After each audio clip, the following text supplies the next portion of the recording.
Bonjour et bienvenue sur l'espace YouTube du site mécaniqueuniverselle.net. Sur ce site, j'essaie de démontrer, sur les vidéos également, j'essaie de démontrer depuis 23 ans maintenant que l'humanité est destinée à atteindre son ultime perfection. Voilà, cette théorie est née il y a 23 ans, fin 1999, à partir de cette phrase. L'humanité est destinée à atteindre son ultime perfection. Sa perfection que j'ai améliorée en disant ultime perfection, parce que l'humanité, selon moi, est toujours parfaite au présent, tout en étant perfectible. Comme un homme responsable a dû a dû être un bébé qui se cassait la figure, qui tenait pas sur ses guiboles, qui pleurait, etc., etc. Puis un enfant, et il était parfait quand il était bébé, parce qu'il ne pouvait pas être autre chose que ce qu'il était. Il ne pouvait pas être déjà l'adulte qu'il sera, l'adulte responsable qu'il sera. Puis il a été un enfant, pareil, qui devait apprendre, poser des questions, comprendre. Et puis un adolescent turbulent, vraisemblablement, comme beaucoup. Et puis voilà, il était parfait en tant qu'enfant, parfait en tant qu'adolescent. Et c'est la même chose pour l'humanité. Elle était parfaite quand elle était bébé, quand elle était à l'origine, quand elle s'est désolidarisée des autres primates, quand elle a quitté le royaume de la nature pour le royaume de la culture, les lois de la nature pour les lois de la culture, et qu'elle a transformé en fait les lois de la nature en lois de la culture, elle les a fait évoluer vers... Elles étaient déjà présentes, l'éthique, la morale, la fraternité, la paix universelle, toutes nos lois, les lois tu ne tueras pas, etc. Toutes nos lois déclinent des lois de la nature, originellement. Et donc quand on était bébé, quand l'humanité en était au stade de bébé, eh ben, elle était parfaite à ce moment-là, elle se blessait les doigts en taillant des silex, etc., etc. Voilà. Et puis quand elle a été enfant, et maintenant, on pourrait dire qu'elle est née à son adolescence, par certains côtés. Alors, il y a l'évolution, elle est linéaire dans sa globalité, mais ponctuellement, elle a des moments, par certains côtés, de régression.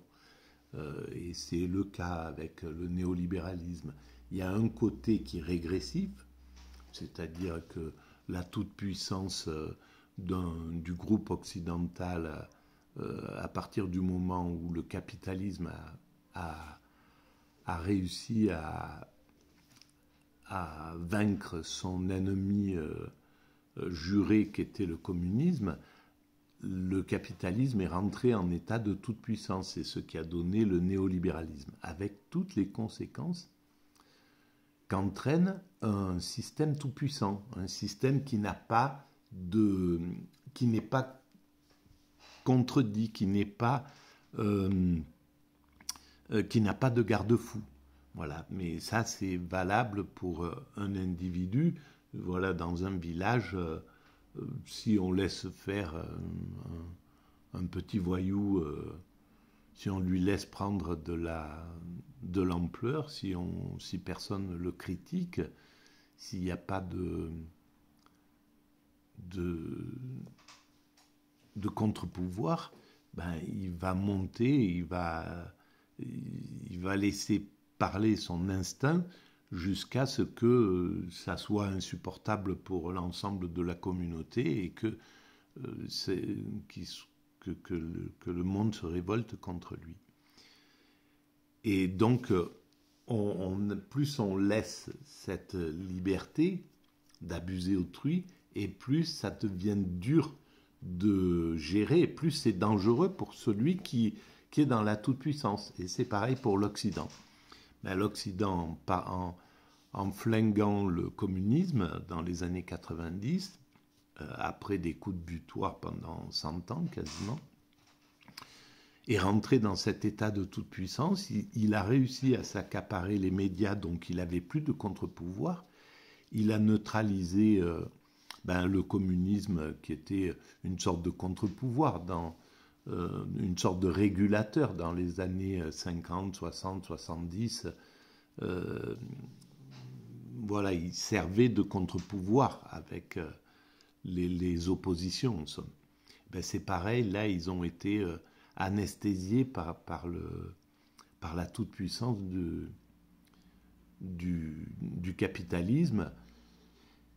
Le capitalisme a réussi à anesthésier également les syndicats. Donc, en fait, tous les contre-pouvoirs, médias, syndicats, opposition, sont passés finalement du côté des puissants. Et donc, c'est ce qui a donné ces 40 années de toute puissance, avec les abus hallucinants qu'ils ont pu faire en réalité.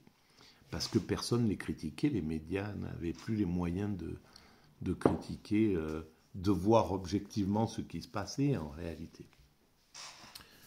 Voilà, par exemple, des médias qui auraient laissé la pensée philosophique arriver, les pensées comme Bourdieu, comme voilà, tous ces penseurs pertinents et critiques auraient détecté et compris que l'Occident, dans les délocalisations, quand ça a commencé pour la mondialisation, ce qui était une chose très importante, la mondialisation, elle est fondamentale pour l'évolution de l'humanité. Mais cette mondialisation, elle s'est faite de façon quasiment dérégulée. C'est l'idéologie Thatcher, Reagan et Mitterrand qui a emporté la mise, alors que et donc les hyper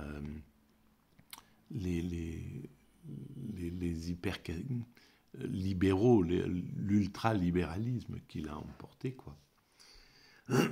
Et donc, ces délocalisations, c'était le moyen pour les patronats occidentaux d'aller retrouver la main-d'œuvre corvéable que leurs grands-parents au XIXe siècle avaient avec les ouvriers et qui avaient révolté complètement les philosophes de l'époque, les Marx, les Fourier, les Saint-Simon, les Engels, etc., étaient révoltés devant cet abus de leur main-d'œuvre, quoi, de prendre des êtres humains et de sacrifier leur existence de 5 ans à la mort. Si on y réfléchit, c'est un crime contre l'humanité, mais hallucinant. Eh ben, le patronat des années 90 est parti retrouver cette main-d'œuvre au Pakistan, au Bangladesh, en Turquie, en Inde, en Chine, etc., etc. Voilà. Bon, et donc là, il a manqué d'un esprit critique pour dire « Ok, c'est bien, la mondialisation, c'est parfait, il faut aller délocaliser comme ça, mais vous apportez tout ce que l'Occident a gagné comme acquis sociaux, vous l'emportez dans ces pays où vous allez faire travailler des êtres humains. Donc vous allez leur apporter tous nos acquis, le droit de grève, les 37 heures, etc., etc. Voilà, vous vous débrouillez comme vous voulez, mais c'est ça le but. C'est pas que vous utilisiez comme des prédateurs que vous êtes. Et là, l'Occident a montré son visage clair, qui est un visage de prédateur depuis, on va dire, au minimum 400, 600 ans, quoi, depuis depuis ces grandes conquêtes, depuis la colonisation, depuis l'esclavage, etc. Voilà. Et donc, tout ça pour dire que... Alors, voilà, si vous êtes arrivé jusqu'à là, et si vous pensez que ces visions, ces vidéos atypiques, nées d'un esprit autiste Asperger, c'est à peu près, je pense que je suis dans cette configuration psychique. J'ai fait quelques tests et apparemment je suis dans cette configuration. Si vous pensez que ce genre de pensée un peu atypique a de l'intérêt pour la communauté humaine, eh bien vous pouvez mettre des petits pouces, vous pouvez mettre donc des avis, vous pouvez vous abonner, c'est gratuit, et tout ça donne de la visibilité à ces vidéos. Voilà, donc je vous engage à faire ça. Vous pouvez laisser des commentaires, j'y réponds. Vous pouvez si vous pensez que ça serait bien de faire des interventions en direct où on peut échanger, eh bien, je suis partant pour ça. Simplement, il faudrait... je ne connais rien à la technique, donc il faudrait que vous me guidiez un petit peu dans cette voie. Voilà. Alors, pour... pardon.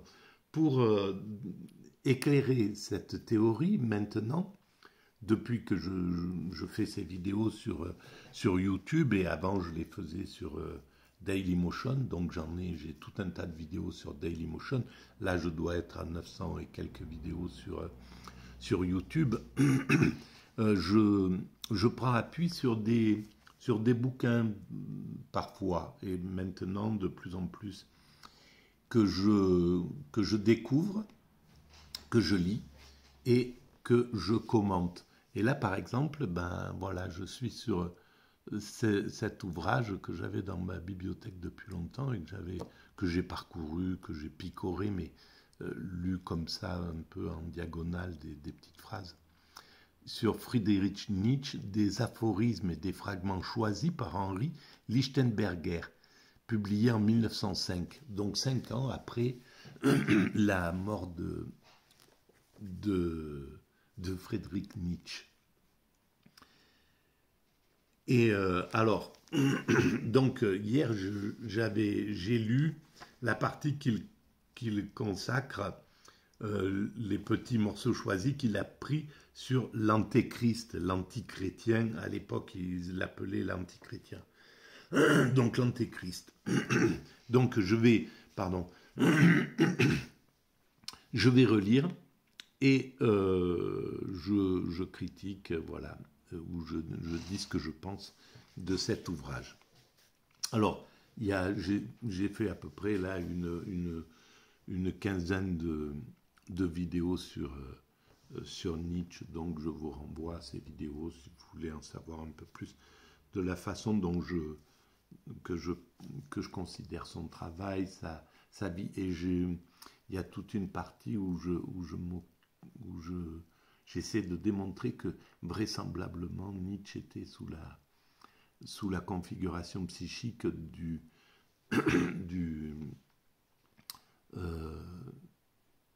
l'autisme Asperger, voilà. Et avec un refus de sa sensibilité qui le poussait vers des propos qu'on peut considérer comme peut-être excessifs, parce qu'il avait une hantise de cette sensibilité qui le faisait souffrir, en somme. Voilà. Donc, je reprends la lecture. Alors, la grande passion utilise et consomme des convictions. Alors, la conviction comme moyen d'action, bien des choses ne peuvent s'obtenir qu'à l'aide d'une conviction. La grande passion utilise et consomme des convictions, mais elle ne leur obéit pas. elle se sait souveraine. Alors, ça, c'est la conviction. Donc, il part de lui, en somme, de sa propre conviction.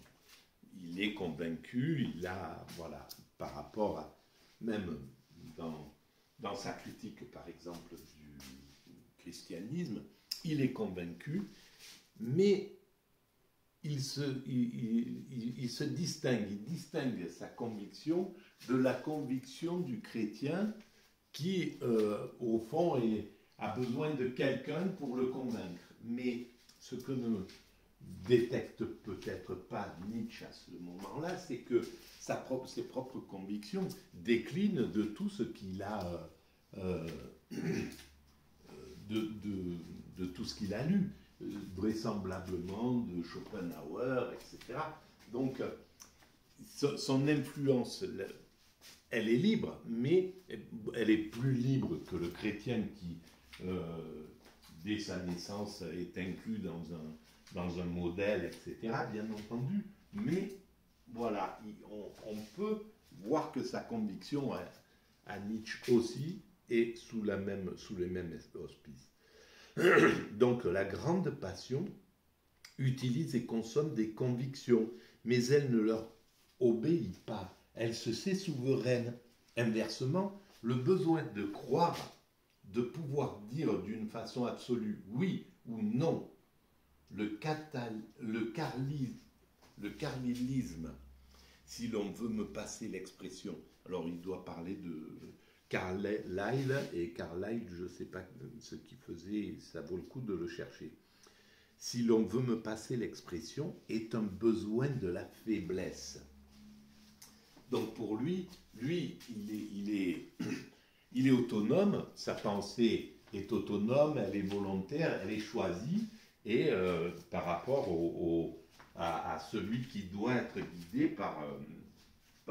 Et évidemment, ça fait partie de l'humanité. Il y a les 5% ou les 10% de personnes qui sont plus proches qui ont besoin de cette indépendance, et puis il y a la grande partie de l'humanité qui vit, qui aime le contact, qui a besoin d'être ensemble, de se retrouver à la plage, sur les mêmes plages, de se retrouver dans les mêmes endroits, de vivre, d'être dans une sorte de mimétisme. Et il y a ces 10% qui vont aller sur les rochers et pas sur la plage, qui vont, etc. Voilà. Mais ça c'est comme ça que se construit l'humanité. Une poignée de dominants, entre guillemets, ou d'atypiques, et puis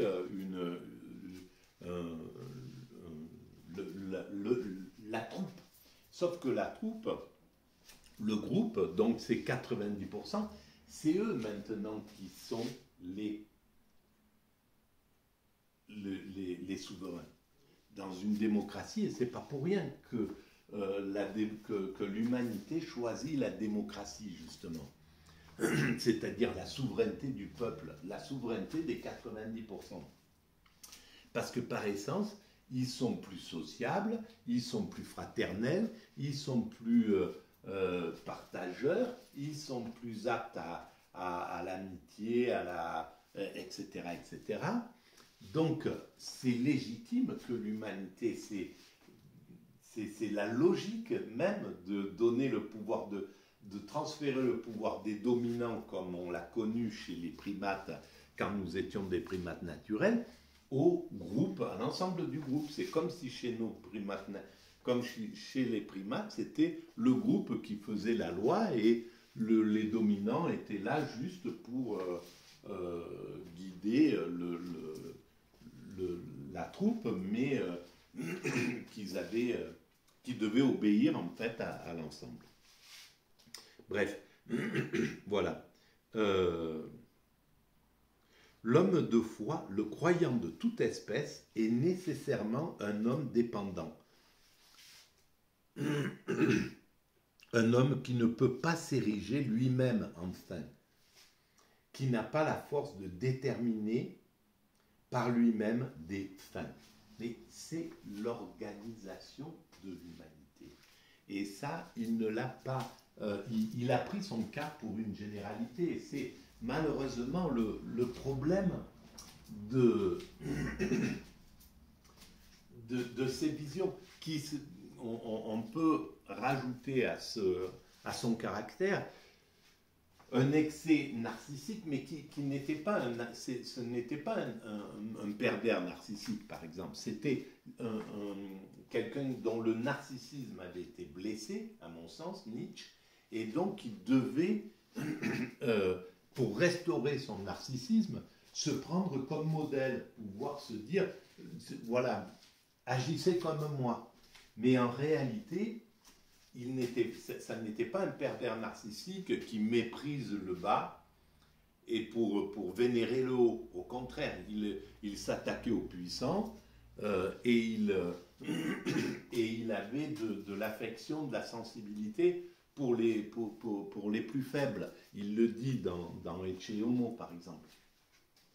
Donc c'est autre chose, c'était un narcissisme blessé parce que il voulait montrer sa différence sans doute dans l'enfance, il voulait affirmer sa différence et son hypersensibilité faisait que les plus durs l'ont maltraité, vraisemblablement, il a été incompris, etc. Et donc il a dû forcer pour pouvoir affirmer sa propre nature. Voilà, je vais arrêter là pour cette vidéo et je reprends dans la foulée. À très bientôt, merci.